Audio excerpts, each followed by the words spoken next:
Hello and welcome to another video, and a video this week that is a little bit different to anything that I've previously produced. The winter photography adventure has now come to an end. That video on Monday from Eridge Rocks was the last in the series, and if you've not had a chance to watch as yet, I'll put a link up on screen for you to watch at your convenience. I thought I'd do something different, share my behind the scenes, share my thought process behind putting that particular project together. And I guess the best place to start is with a couple of stats. In the grand scheme of things, in the 5 days that I was out on location, I took about 725 images. Now that was probably about 210, I think, maybe 300 images per location in total. Of course, some of those would have been focus stacks, exposure brackets, and some would have been panoramas. So once you've stitched those all together, there probably would have been a grand total of about just under 100 per location. I was happy to share about 50 of them in total, so again 10 per location, and on average I was happy with about 7 images. I thought there were about 7 really good images in there. Now for this video, what I wanted to do was just go through each particular location and give a little bit of thought behind each day when I was out. So I'll start from the very beginning on the Saturday when I went out on day 1 to Lower Houstow. Lovely location, great location I think in the future for long exposures. And the irony, when I was out there, I was filming that first scene and I really didn't expect the amazing sunrise to appear just over to my right hand side, so I was facing completely the wrong way. But even then I still managed to get one of my favourite shots of the whole project, just by facing in the opposite direction and still managing to get some of that beautiful sunrise light. Now we come to day 2 and you'll realise that I didn't actually film in any particular order because I was very conscious that whole week that the forecast wouldn't be brilliant the longer the week went on. So I wanted to get the highlight, I wanted to get my favourite locations done and dusted before that poor weather turned up. So day 2 on the Monday was when I went to Ashdown Forest rather than it being day 3 as it appeared on the YouTube schedule. Now Ashdown Forest, for me on a personal note, that was the low light of the week, and I know why. I knew why the moment I'd finished. I basically tried to cram too much into too short a day really. By that I mean I tried to go to Poostix Bridge, 2 waterfalls and a sunrise. I focused on getting around too much on what is a vast area. I was having to move by car, I was having to do a lot of walking, and it meant I think my photography suffered because I was too focused on getting too much done.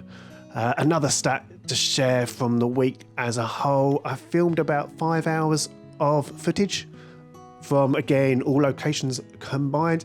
That kind of reflected, that turned into about an hour's footage that eventually made it onto YouTube. That's A-roll and B-roll combined, and I was probably out at each location for about 3 to 5 hours per day because I found the trip to Ashdown Forest so exhausting. It really made me reconsider day 3 when I went out on the Tuesday, which was to Eridge Rocks. Eridge Rocks wasn't actually the last day of filming, it was the 3rd, and the original plan was to go to Eridge Rocks, and there's a couple of other sandstone rock formations around that particular region. I think there's about 5 or 7 of them in total, and I thought I could go to Eridge Rocks and I could go on to a second spot called Harrison Rocks and then go on to a third spot called High Rocks. Well, in the end I thought to myself from the Monday night that I can't have a repeat of how exhausted I was from Ashdown Forest, how my photography suffered.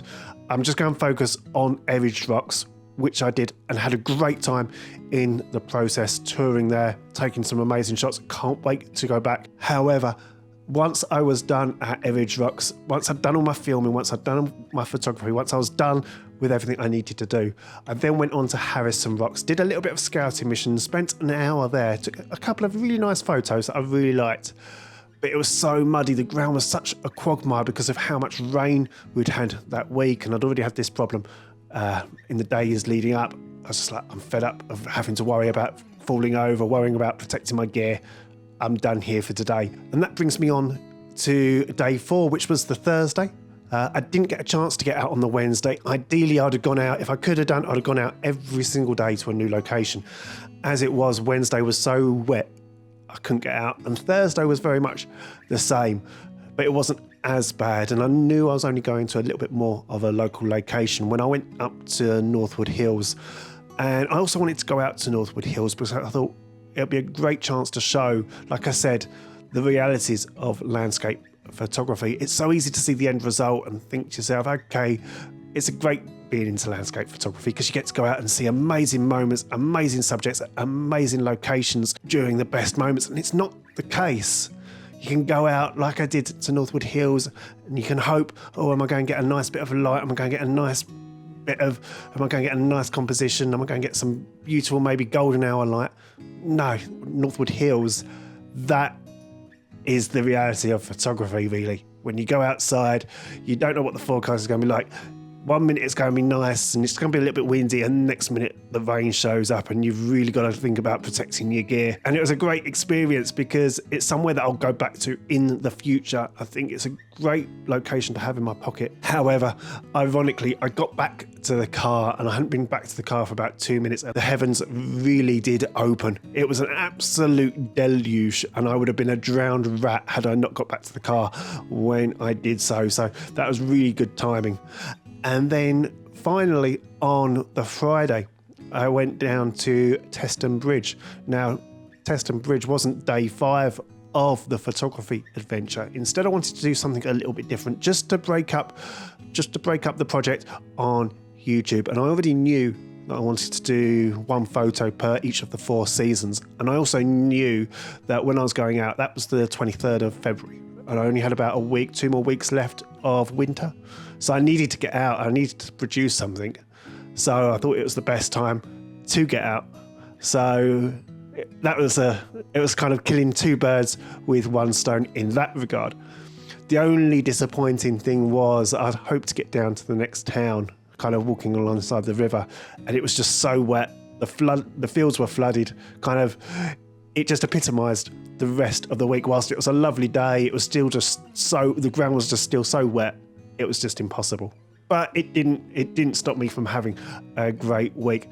And to finish off the stats, I think I drove something like 240, 250 miles in total, walked about 10, 15 miles in total. I know when I went to Ashdown Forest, I put the mileage up from that one day in particular, and I put it in kilometres because it made it look better.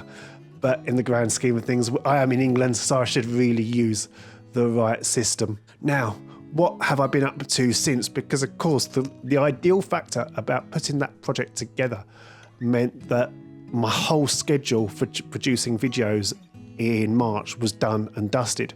Now, I had a couple of ideas. I could have released the project all within 1 week, or I could have kept shooting, I could have kept going out, could have kept filming throughout March, but instead I thought I'd take a break. I didn't want to burn out like I did in July, and I thought it would be a nice time to be able to just recharge the batteries, take a break from filming. I got out and did a little bit of photography still, went to a few new places, just got out with the camera, and it was just lovely being able to go back to my roots in that regard.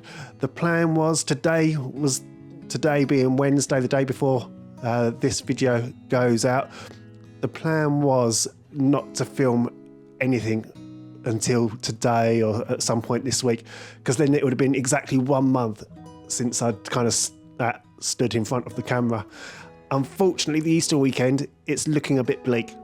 So I'm not going to get out and do too much filming then. So I was kind of like, Christ, if I don't get out last weekend, the weekend just gone, and get something put together, there'll be no video for Monday. So I did have to get out a little bit early, but it is a great video for me to share with you on Monday. So until then, you take care.